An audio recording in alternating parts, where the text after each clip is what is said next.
حيت انا ولدهم خاصني نرضيهم ونسكت باش نشري رضا الوالدين. سلام. حقيقه في دقيقه. علاش في المغرب عندنا هذا المشكل شائع بزاف؟ في الاولاد كيخصهم يضحيو يتنازلوا على متطلباتهم ولا على قراراتهم الشخصيه باش يطبقوا قرارات الوالدين باسم انهم يكونوا ولاد الناس ولا مرضيين الوالدين. وهذا الشيء اللي غلط. رضاة الوالدين او حب الوالدين ما عنده حتى شي علاقه بشنو انت باغي ولا شنو انت كطلب ولا شنو انت باغي تحقق في حياتك الشخصيه. رضاة الوالدين هو حب، احترام وتقدير، وبزاف ديال الحوايج زوينين في هذه الحياه، ولكن ما كيعنيش انك تلغي حياتك وتلغي نفسك وقراراتك وارائك فقط باش ترضي الوالدين.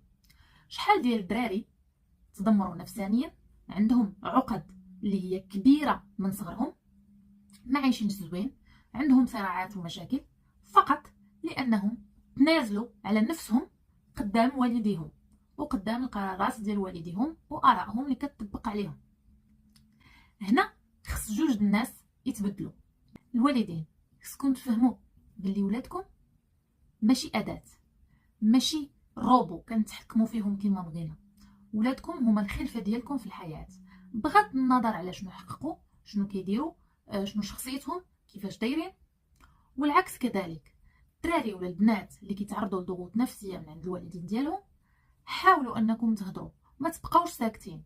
حيت فاش كتبقاو ساكتين المره الاولى، المره الثانيه، المره الثالثه، كتولي الشخصيه ديالكم او اللسان ديالكم كيتلغى قدام الوالدين، وهذا الشيء اللي كيخليهم عمرهم يحسبوا بعين الاعتبار رايك، وكيوليو كيهضروا بلسانكم بجسمكم وباي حاجه فيكم. اللي خصنا نفهمو، اذا الراي ديالك مختلف على الراي ديال والديك، ولا اذا القرار ديالك مختلف على القرار ديال والديك، فهذا راه ما سميتوش السخط، فهذا راه ما سميتوش انك خصك دير بحالهم باش تاخذ الرضا. هذا فقط شخصيتك وصوتك وكتعبر على ذاتك. لنغير سلوكنا.